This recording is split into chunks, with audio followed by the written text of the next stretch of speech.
Hello, everyone. Welcome to week 3. We are talking about common factors this week. And common factors, ultimately, in a nutshell, is all of the factors that various theories have in common. So, in common factor or the contextual model, the purpose of specific ingredients is to construct a coherent treatment in which therapists believe provide a convincing rationale to clients. Furthermore, these ingredients cannot be studied independently of the healing context and atmosphere in which they occur.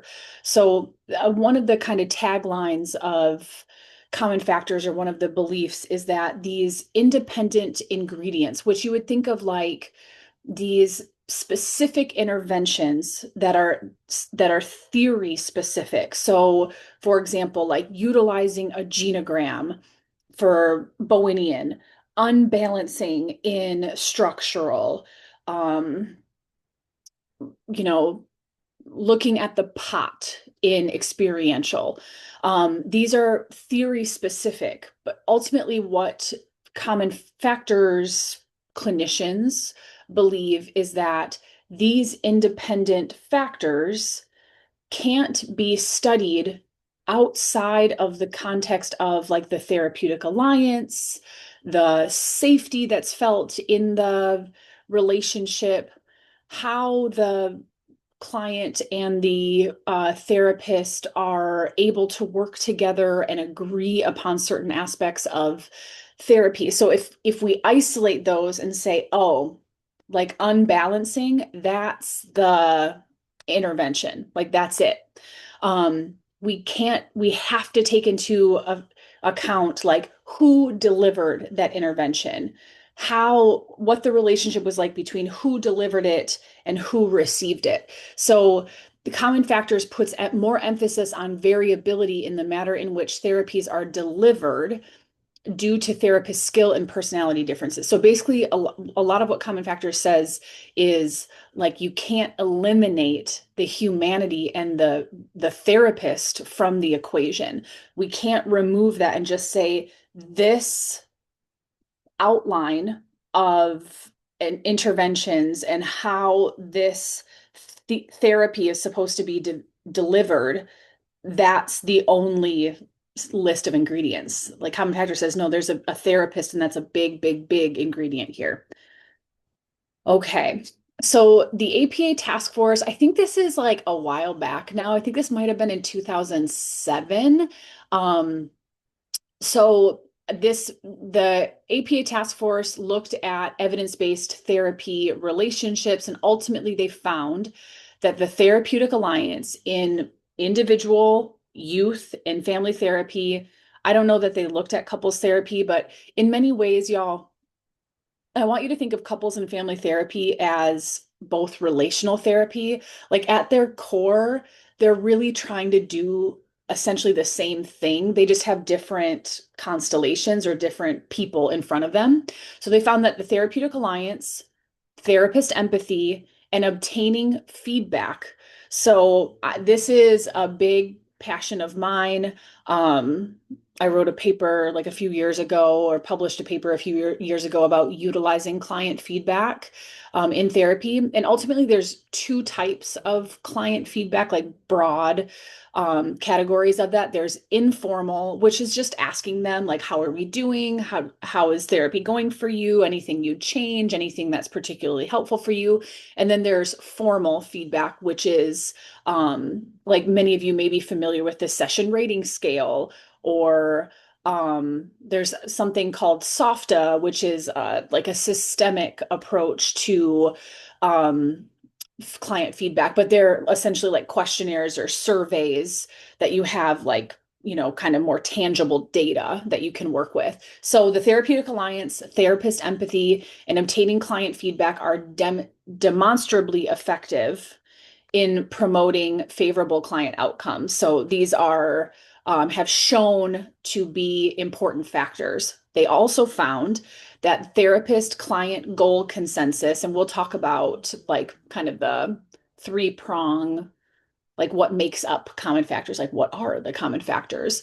Collaboration and positive regard. So client or therapist positive regard to the client are probably effective in promoting favorable outcomes. So likely found different effect sizes, just different power in terms of how those factors influenced outcome. But at the end of the day, what they found is like these are good characteristics to have in the therapeutic relationship. Okay, so what are some within session mechanisms? And this is important because in like 6 slides, I'm going to talk about the therapeutic alliance and also like what contributes to essentially client outcomes. And you're going to see that the majority of it is extra therapeutic, so outside of session. So within session, so in the hour a week, standard that you have with clients, what stimulates change? So the alliance between the family and a caring, competent therapist, who is attuned to the family's presenting problem, especially if established early in therapy. So like you understand what the problem is, you're starting to understand the goals of the family, and you're honoring that, you're working with that. This alliance builds confidence, hope, and feeling of safety. Cognitive changes in clients. So if they have greater awareness and understanding and a shared sense of purpose, that's a really big piece when you're doing relational therapy, is that like that's a really big protective factor and a really beautiful factor that helps families and couples, and again, just people in relationship with one another in therapy, feel more connected. That instead of having like individual senses of purpose alone, which I mean, because individual senses of purpose is important, but if they have a greater shared sense of purpose, like, as a family, this is like how we function. This is important to us. These are our values. This is why we're here. That really helps with cohesion. Behavioral changes in clients, so sustaining engagement with one another, that they're talking with one another in session, that you're noticing some more emotional attunement between family members, an emotional experience leading to having one's feelings validated by another family member. I don't know if I have this I'm scrolling through my slides here. I don't believe I have this in this slide presentation, but ultimately I want you to think about if you have a couple, for example. So look up here in the corner. I'm going to do like a quick diagram for you. Actually, let me draw it out. Sorry, I know this is going to be, actually, let me stop my share. I'm just going to stop the share here. I don't know if you're still, yeah, never mind, Sarah. You know what's going on. Okay, so quick diagram time here. So you are the therapist. This isn't the best pen either, is it? This is really off the cuff, y'all. Okay, so let's try with hopefully a bold black pen. Okay, big felt tips. So you're the therapist. You have partner, I don't know if this is going to be backwards to y'all or not. Partner 1 and partner 2. So there are ultimately, you could say like, I think 4 different alliances here. So I'll do like dotted lines here. So these are the individual alliances that you have with partner 1 and partner 2. So you can consider those 2 separate alliances. Then you have the alliance between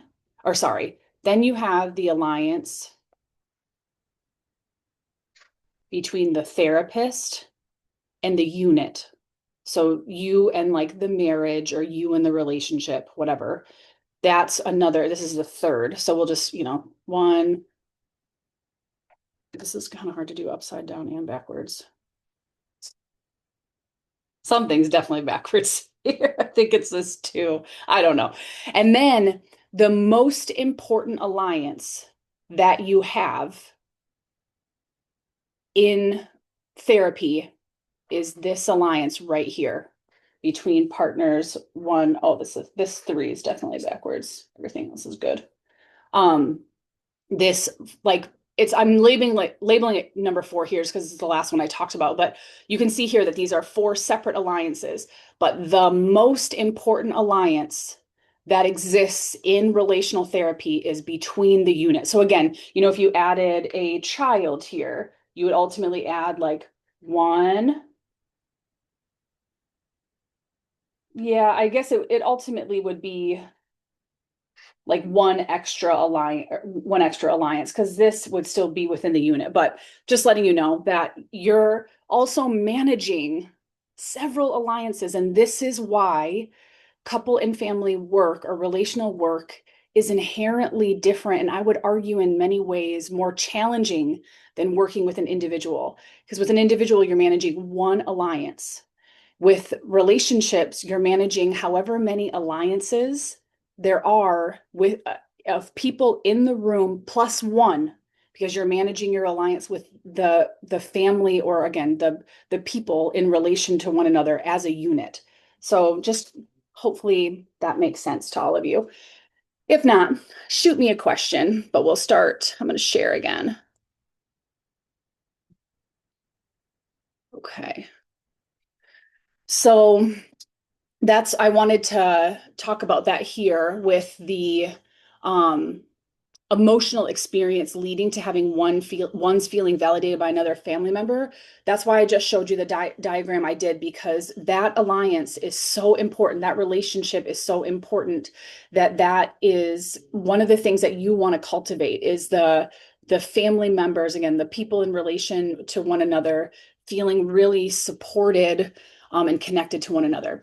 And then maintenance of the therapeutic focus on strengthening family relations rather than blaming an identified patient. So you're going to notice with insurance that you're going to have an IP, which it stands for identified patient. But even though for insurance purposes you need to do that, you're never looking at the issue as housed in one person. That's not what we do as couple and family therapists. We always look at that as having like sitting within the relationship or the dynamics that are happening within the system. So a promotion of constructive dialogue and your effort as a therapist to block the exchange of negative affect and interactional impasses. So this probably sounds a lot like structural, also Milan or MRI, cybernetics in general, which essentially all couple and family therapy is like rooted in cybernetics. But you're really looking again at the interactions. You're wanting to allow for affect, any sort of affect to happen, but when it's harmful or when it's part of a negative pattern, you're going to get in there and be really action oriented with it. Greater self-disclosure. So these are things that help stimulate change. So don't be afraid to self-disclose. What I encourage you to always ask yourself is, who is this for? Who will this benefit? Um, will this benefit the client, and why? So these are things that you're gauging in your head before you open your mouth and self-disclose. Will the client feel compelled to take care of me? Will the attention be taken off of the client? So think of all of that stuff before you self-disclose. And then sustained engagement, which leads to feeling all members are working together for the overall family good. So again, kind of part of that shared sense of purpose. Okay, so just a little intro into common factors. So the first, I think it was a chapter. Yeah. The biggest bang for your buck that I assigned for y'all, because I got to pick the readings this week. So the focus on various factors of change and the amount of variance they account for. So common factors focuses on various factors of change and the amount of variance they account for. So factors are seen as interdependent and embedded in the context of delivery, like I talked about earlier. So you can't take away client variables. So again, I might deliver CBT interventions textbook, perfect. If my client doesn't like vibe with that, if they don't if they're not like a cognitively driven person, if they are confused about what's happening in session, it doesn't matter how well I deliver it. I'm going to miss the mark because of I'm not taking in these factors that are in this list into consideration. So resource activation versus problem activation. So one of the things we'll learn about this semester is narrative family therapy. And one, like, so two terms you're going to hear in that is a problem laden narrative.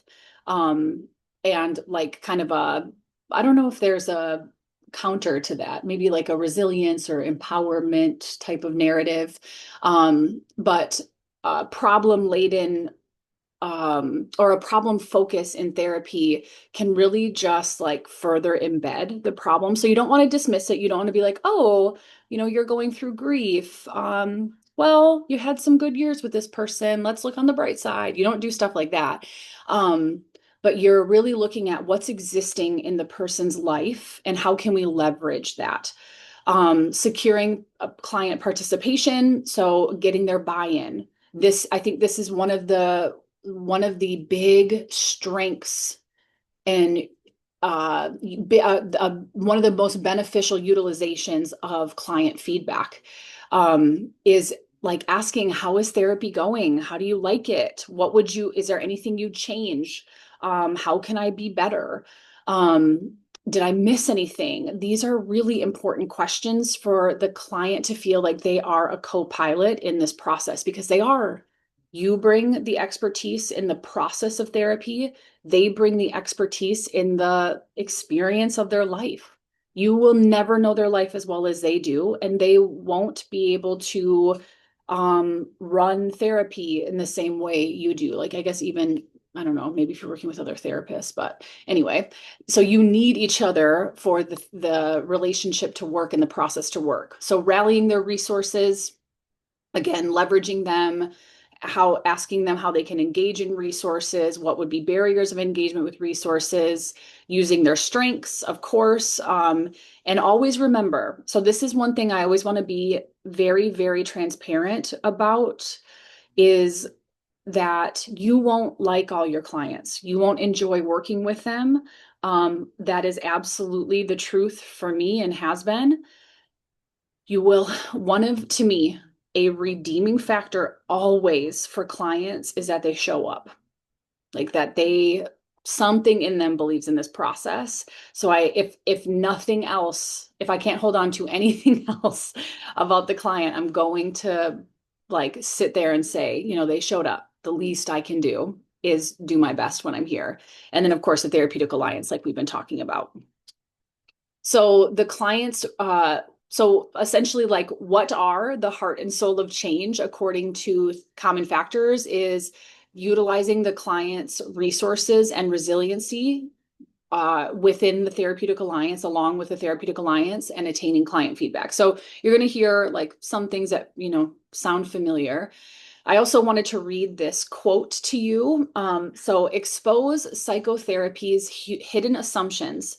The heroic psychotherapist, a knight in shining armor, riding high on the white stallion of theory, brandishing a sword of empirically supported treatments, ready to rescue the helplessly disordered patient terrorized by the psychic dragon of mental illness.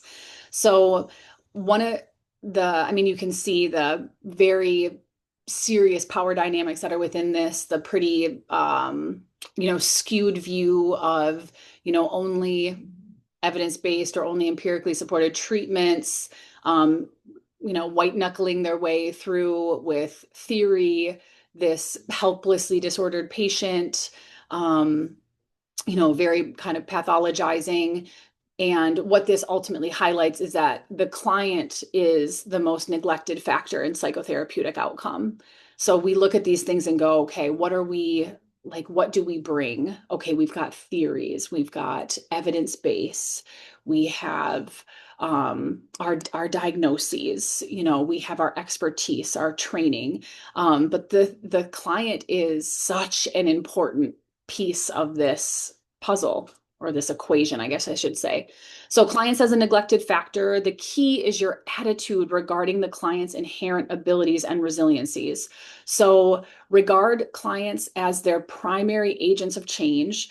I will say that to me, the only exception here is if you're working solely with children, they are not the agent of change. They are not their own agent of change. They do not have autonomy in the same way that adults do.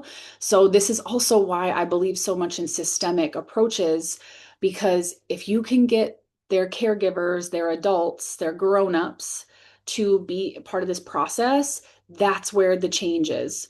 Or that's where the agent of change is. So expecting that um, clients and the process of therapy will enhance your outcomes.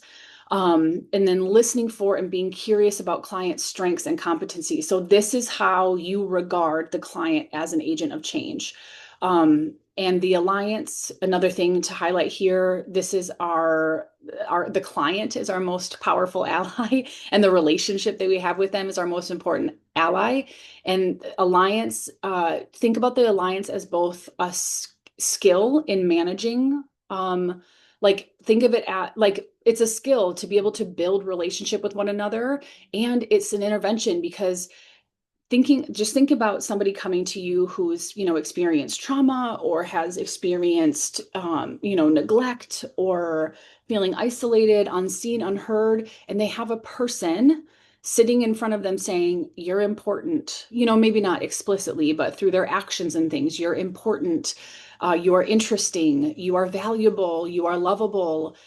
So think of that also as building the alliance as a really big intervention. Like that is absolutely, I think sometimes just building that alliance, building that rapport can be looked over as an intervention. Then another thing I want to highlight here on this slide, resonate with despair, but refuse to succumb to it.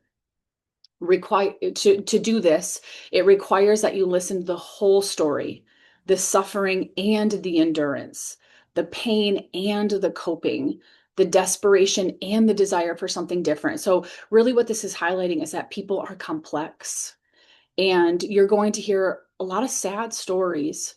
Look for the the hope, look for the strengths. Don't overlook the suffering. You don't want to diminish that or dismiss that. You want to see that in context. This person is more than their struggles. They're more than their tribulations. They are more than their suffering. They have beauty and enjoyment and purpose and other beautiful things in their life. Make sure you hear that too, and make sure you ask about it so they can hear it too.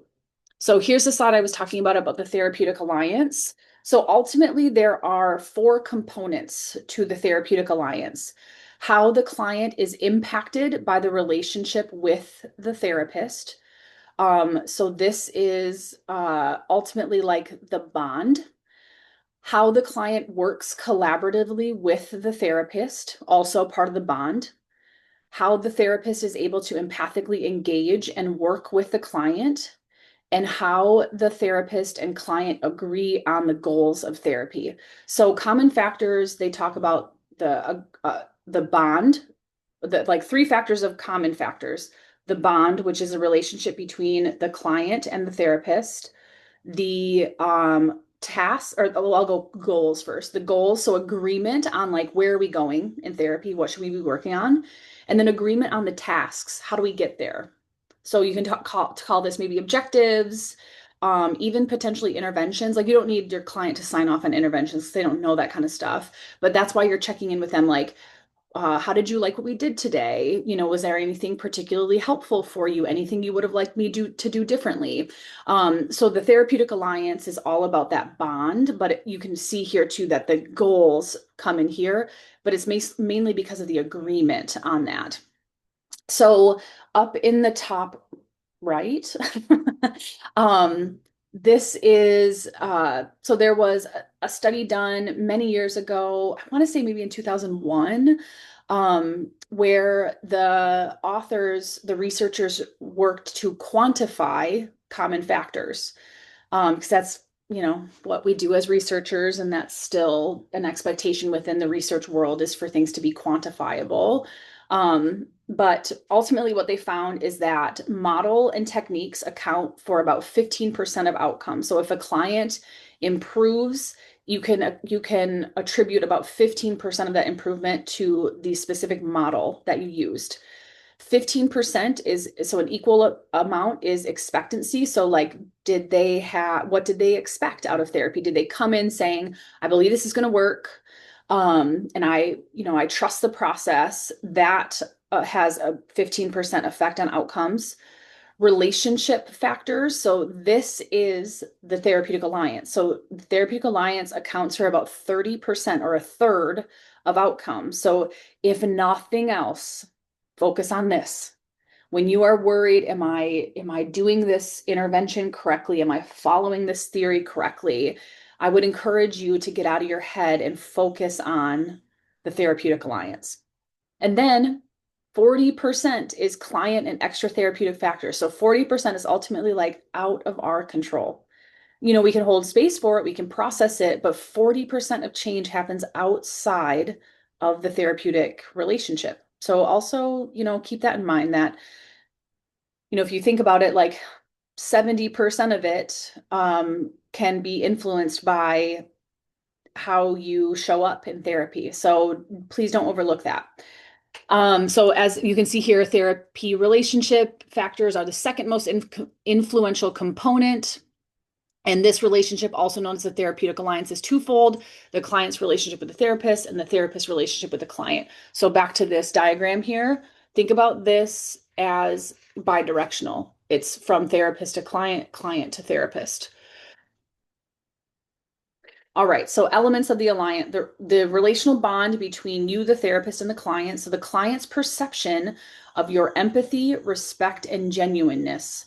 So figuring out how the client values empathy. One of the things that I always tell this story, um, because I hope it's helpful, regarding empathy. So I am a person who has historically believed that empathy is universally appealing, that like people like empathy. And I was working with this couple where I was, asking them, what do you need from one another? When you're in times of struggle, what are you looking for from your partner? And all of this. So it's a woman and a man. And the woman basically said empathy. I'm looking for my husband to show that he understands, show me compassion. And I was like, yeah, that makes sense. And I was like, and I'm going to guess that you, husband, would like that as well. And he's like, no, I don't need that. And so that really got me thinking, because one of my like strategies in therapy is always to be very empathic. And I think, just for the record, like that's a good default position to take. And that really made me think about, like, maybe I should ask about clients' experiences with empathy. Because he was from like a different culture, and I don't know about then I started asking about cultural norms, how he was raised, because right away I was like, oh, he just like doesn't know he needs it, but he needs it. And after a pretty, like, I would say a pretty in-depth conversation, like, it was just less important than other things. So his wife was trying to give him something that he didn't value. And then, of course, he was showing something or giving his wife something that she didn't need. And he had also had to build a skill for her with that. So I decided to add this piece to the PowerPoint, because I think we make assumptions about what people need based on like things that we're taught in our field and things like that. But curiosity is always, I always encourage you to lead with curiosity. So, as I said before, another element of the alliance is to agree on the goals of therapy. So, have an explicit conversation. Talk with your clients about that. What are your goals? Write them down, and then talk about how do we get there. And then that's the next one: agreement on tasks. So, the topics of conversation, how frequently you're meeting, handling cancellations, payment. These are all really important conversations. And I know that payment is uncomfortable, but I'm lovingly telling you to work to get over it because that's an important part of your livelihood and it's a part of the informed consent and it is part of the agreement of therapy. So get comfortable talking about that if it's something you're not comfortable with. So ways to enhance the relational bond. Listen, listen to the client, be curious, stay close to the client's experience, which ultimately that means ask questions, ask open-ended questions, lead with curiosity. And what I mean by that is like genuinely want to understand their perspective. And I think this is extremely important when you disagree with your client. Maybe they share a different view on the world than you. Maybe they have, I think a really hot button one is like a different political affiliation. Be curious. Be likable, friendly, and responsive. They reach out to you, email them back, text them back, whatever your, avenue, your medium of communication is. Monitor the client's responses. Watch closely for what excites them. So like look for it when they lean forward. Watch them when their eyes get big. Look if they start to smile, like look if they kind of get fidgety and then make note of that or speak to it. I noticed that you became more animated. Like tell me what's going on for you with this. This seems I'm seeing a lot of interest in you regarding this topic. And so that attunement is important. That's you're telling them, I see you, I'm watching you. What you're doing is important to me, and I'm curious, I'm interested in that. Be flexible and accommodating to a point, right? Like if they are always running 15 minutes behind and you're running into your next session or something like that. If they cancel last minute and you're like, that's okay, we'll waive this one, no worries. Just make sure that you also have boundaries around this. So flexible and accommodating within a space that doesn't lead to resentment. Validate your client. So empathy, unconditional positive regard. Again, I think that's a good default position, even though I've run into one, in my many years of doing therapy, exception to that. So then I wanted to talk about integrative theories. I'm just kind of introducing you here. We'll touch on this again, but I just want to give you some language around this. So there's eclecticism. There's also selective selective borrowing, and essentially integration or integrative. So eclecticism is likely where you are right now and where you'll be for a little bit. I see this as like kind of throwing a bunch of stuff at the wall, seeing what sticks, like not really having a coherent plan. So just a note here for all of you who will eventually put a psychology today profile up. Please don't use the term eclectic. Use integrative, and I will show you why. So when you draw from a variety of models and methods to do therapy, which all of us do, no one theory is completely, I don't know of any purists, even people who like utilize like one theory predominantly or even go to like a school for a theory, they still learn other theories. What's an issue here is in its inconsistency. So it refers to sampling techniques. Sorry, I always forget to miss. This is only one bullet under this. This refers to sampling techniques from diverse approaches without conceptual focus. Well, actually, there's two. My bad. I don't know how this happened. So it's basically saying like, I'm going to just try a genogram, see how it goes. Okay, I don't really have a plan here. All right, I'm going to do some mapping from narrative that makes that I guess I could try that here. I just learned that in class or something. And then it refers to switching gears during the course of therapy. So maybe you're like, I think that this client's a really good candidate for internal family systems. I'm going to start doing that. Oh, they're not really understanding the parts. Gosh, what else do I know? What else do I know? Okay, like let's try some thought stopping or something.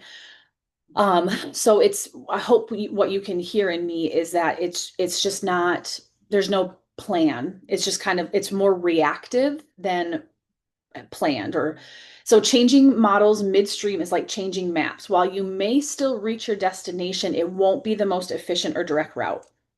So think of it, you can think of it that way. So selective borrowing, I would argue that this is really where I lean. It's where you borrow different techniques or combine approaches based on a solid foundation of one paradigm. So I would say, like, my foundation is feminist. And then I utilize techniques from other approaches where I can justify why I'm using that technique, based on what the client is giving me, how I can understand the theories working together. So to do so, you need to know where you, the self of the therapist, are coming from. So how do I see people? How do I believe change happens? What do I see is going on with this person? What do I value as a person? What do I think is important? Um, important components in therapy. And then integrative is comprehensive, theoretically inclusive models. So there are some inherently integrative models.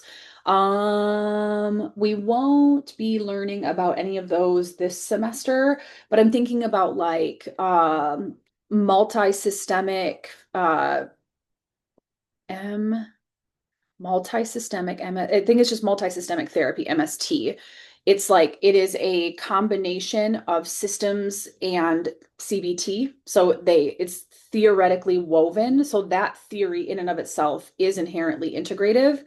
Multidimensional family therapy, MDFT, yes, is also a combination of two or three models. So, oh, my bad, I didn't even have to do all this thinking. Integrative problem-centered therapy is a inherently integrative model. These are models that combine two distinct approaches. So narrative solutions approach is, these are two approaches. We're going to be learning them separately. We won't be learning them together. Narrative therapy and solution focused brief therapy. We'll be learning those together. Integrative couples therapy, that is like some Gottman as well as some CBT. And then just maybe something to think about is, based on the theories that you've learned, what are some theories that you might combine? What ones do you think maybe wouldn't go so well together, and why? So adopting a common factors view does not mean that models don't matter, or that therapists do not need to be competent in specific models. Like you can't just like show up and be empathic, and that doesn't give you direction. You don't know where to go. You don't know how to assess. You don't know necessarily what to do in therapy. So none of this you shouldn't hear any of this as like models. Okay, so basically like, what am I here for? Really what this is emphasizing is how important you are in the room and how you show up. So again, common factors in all psychotherapy are the client, the therapist, the therapeutic relationship, expectancy. So what the client thinks they're going to get out of therapy, how you think therapy is going to go, and then non-specific treatment variables. So common factors in all of family therapy. So just something to think about here. What do structural therapy and narrative therapy have in common? In what ways do they work similarly? They both have a relational conceptualization. They both treat the family, not the individual, and they both have a expanded therapeutic alliance. So like what I was talking about on my little notebook earlier. Okay, so the other thing that we read, the dodo bird verdict is alive and well, mostly. So the dodo bird verdict, I think this is from like a movie or a book. I should know. Somebody right now is being like, it's from this. So everybody has won prizes, or everybody has won and all shall have prizes. So a comparison of active treatments with one another, the effects when they compared active ingredients or active treatment. So again, these interventions, these model specific pieces with one another, they found that the effect size was not significant, less than 0.2. And then when corrected for therapeutic allegiance, so again, if you are having one person so if they're taking two approaches and testing them against one another, generally you don't have separate people doing the two different approaches. You'll have like one person doing like, let's say I'm testing the efficacy of emotionally focused therapy and I'm testing it against, I don't know, I'm just like picking on CBT here today, I guess, CBT. And I like love EFT. And I'm like, not really that geeked about CBT. I'm probably going to deliver EFT with more passion, better expectancy, more buy-in, more enthusiasm. So that's what therapeutic allegiance is that like I mean, some of you may be even doing this now, but you'll hear like students in practicum be like, I am a solution focused therapist. I am a narrative therapist. That's because they really resonate with it. Great. And they have allegiance to that. But they corrected for that, these differences were reduced even more. So again, you can't take away the deliverer of the model. So effect size is a type of measure of the degree of association between two variables. So 0.2 is very low. It goes from -1, a completely negative association, to +1, a completely positive association. So think about this as 20%. Okay, so Rosenweig hypothesized that different psychotherapies would have major ingredients in common that would lead them to have small and insignificant outcome differences. So the types of treatment do not differ much in their main effective ingredients, the common factors, such as therapeutic alliance, opportunity to express one's thoughts, and gains in self-understanding. So this is the dodo bird effect that, common factors are where it's at. So researchers' allegiance to treatment influences the effect. Clinical and procedural difficulties in comparative studies. So I am giving a little shout out to my own meta-analysis here. I have it linked in the notes of this. So if you want to check it out. But ultimately, one of the things that we struggled with as we were putting together our meta-analysis, and a meta-analysis is basically that you like build your own database of studies that meet criteria. And so I was looking specifically at dropout rates in substance use treatment because I did that in my postdoc, and my focus in my postdoc was on substance use treatment with psychedelic assisted therapy.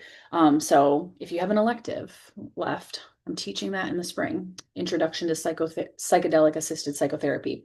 But when we were putting our database together, we had all these variables that we wanted to look at that may affect dropout rates, such, things like client factors, therapist factors, maybe setting factors, like, was this in a hospital? Was this in a clinic? And what we found was what people report is varies a ton. There's no really standard on reporting. So even when we are trying to, when we do meta-analyses or when we do systemic analyses, we don't even have full data sets to compare. So how do we know like what was effective when we look at this study that, measured or studied narrative, and this study that looked at feminist? They're not even reporting the same variables. So how can we even do a comparison? So the interaction between patient qualities or client qualities and treatment types, if that there is an interaction between patient qualities and treatment types if it's not taken into account, like it's there anyway. And then other possible explanations is that certain therapies may be more effective with certain groups of people. Like I said, like CBT may be good with people who really believe in the power of thought, who may not really lean as much into emotion, may not be as comfortable with it. Feminist may not work for somebody who is like politically conservative.